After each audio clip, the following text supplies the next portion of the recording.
आपने ये सुना होगा कि शनिदेव काफ़ी शक्तिशाली हैं। उनकी बुरी दृष्टि से कोई भी नहीं बच सकता, चाहे फिर वो मनुष्य हो, देवता हो या दानव।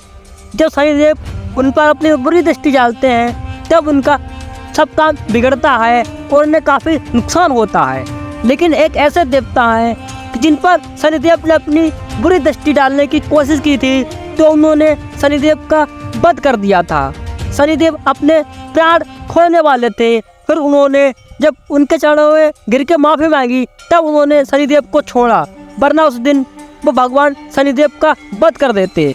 लेकिन बहुत से कम लोग इस कहानी के बारे में जानते हैं। तो आज की वीडियो में मैं आपको इस कहानी के बारे में बताऊंगा कि कैसे शनिदेव ने उनके हाथों मरने से बचे और कैसे उन्होंने अपनी जान बचाने के लिए उनसे माफ़ी मांगी। तो चलिए बढ़ते हैं अपनी वीडियो की तरफ। ये कहानी उस समय की है जब राम सेतु का निर्माण अपने चरम पर था। महाबली हनुमान एक शांत स्थान पर बैठकर प्रभु श्री राम के ध्यान में लीन थे। तभी वहाँ सूर्यपुत्र शनिदेव का आगमन होता है। शनिदेव को अपनी शक्ति पर अत्यधिक अहंकार और घमंड था। वो अपनी विनाशकारी दृष्टि के लिए जाने जाते थे। उन्होंने हनुमान जी के ध्यान में बाधा डालते हुए अत्यंत गर्व से कहा, हे बानर, मैं ग्रोह में सबसे शक्तिशाली हूँ।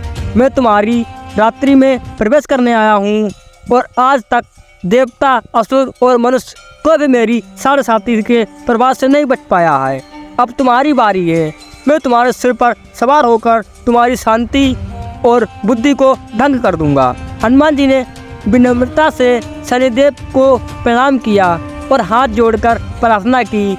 उन्होंने कहा, हे देव, मैं अभी अपने प्रभु श्री राम के कार्य हेतु व्यस्त हूँ।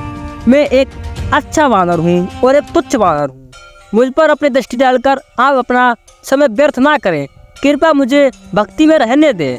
लेकिन शनिदेव अपने हट पर अड़े रहे। उन्होंने हनुमान जी की विनम्रता को उनकी कमजोरी समझ लिया और उन्हें परेशान करने के लिए उन पर वक्त दृष्टि डालने की कोशिश की। वो हनुमान जी के शरीर पर सवार होने के लिए तैयार थे और वो हनुमान जी के मस्तक पर अपना स्थान बनाना चाहते थे। हनुमान जी ने जैसे देखा कि शनिदेव उनके मस्तक पर सवार हो चुके हैं तब उन्होंने अपने शक्ति प्रदर्शन करने की चेष्टा की और अपना शक्ति प्रदर्शन दिखाया। हनुमान जी ने बड़े बड़े पर्वत और भारी पत्थरों को उठाना शुरू किया।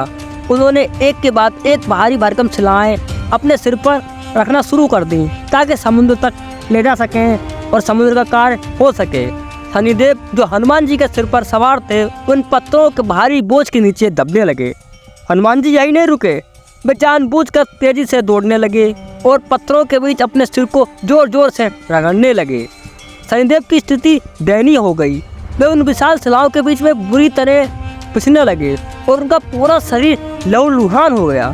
शनिदेव का अहंकार भंग हो गया। वो क्षमा याचना करने लगे, लेकिन हनुमान जी उन्हें अपनी पूंछ में बांध लिया था और उन्हें उनके शरीर से जाने के लिए छोड़ नहीं रहे थे। वो काफ़ी कोशिश कर रहे थे कि वो हनुमान के शरीर से उतर जाए, लेकिन हनुमान जी की पूंछ में बंधे होने के कारण वो उतर नहीं पा रहे थे। तब शनिदेव ने भगवान हनुमान से बहुत ही क्षमा और याचना की। करुणा भरी पुकार से उनकी प्रार्थना की कि हे बानर श्रेष्ठ, मुझे छोड़ दो, मुझसे गलती हो गई। मैं अपनी शक्ति के अहंकार में तुम्हारी शक्ति को भूल गया था। शनिदेव की करुणा सुनकर दयालु हनुमान जी ने उन्हें मुक्त कर दिया। मुक्त होने के बाद शनिदेव ने हनुमान जी के चरणों में गिरकर माफ़ी मांगी और उन्हें वचन दिया कि आज के बाद कभी भी हनुमान जी के भक्तों को परेशान नहीं करेंगे। शनिदेव ने कहा, जो भी भक्त शनिवार के दिन आपकी सेवा करेगा, आपको तेल और सिंदूर अर्पित करेगा, उस पर मेरी बुरी दृष्टि का कोई प्रभाव नहीं पड़ेगा और मैं उसके जीवन के सारे कष्ट और ग्रह दोषों को मुक्त कर दूंगा। यही कारण है कि आज भी शनिदेव से मुक्ति के लिए लोग हनुमान चालीसा का पाठ करते हैं और हनुमान जी को शनिवार के दिन तेल और सिंदूर चढ़ाते हैं, क्योंकि ऐसा कहा जाता है कि जो भी हनुमान जी की भक्ति करेगा उसका शनिदेव कुछ भी बिगाड़ नहीं पाएंगे। तो आज की वीडियो में हमने देखा है कि अहंकार की शक्ति से बड़ी होती है भक्ति की शक्ति। अगर हम सच्चे मन से किसी की भक्ति करेंगे तो वो सदा हमारा साथ देंगे और हम हमेशा जीत जाएंगे। अगर आपको ये कहानी अच्छी लगी तो कमेंट में जय हनुमान जरूर लिखें और इस चैनल को सब्सक्राइब करें, वीडियो को लाइक करें।